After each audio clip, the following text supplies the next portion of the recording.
Para may ebidensya tayo kung paano mamatay tong hayop na to.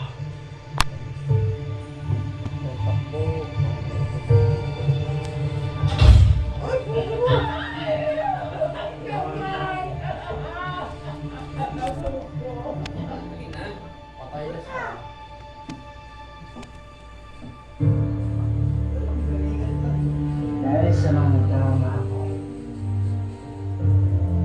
unti-unti ko naman sa dugo ko.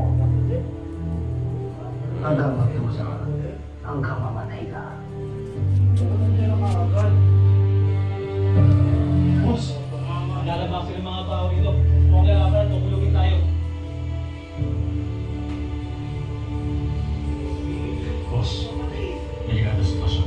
Kailangan natin naman pupulugin tayo ng mga tao dito. Tara.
Pangalan niyang namana ng isa sa mga anak ng sakit niya. Ibig sabihin ng mga limang sa kapal, Sa kagustuhan nilang magkaroon ng milagro.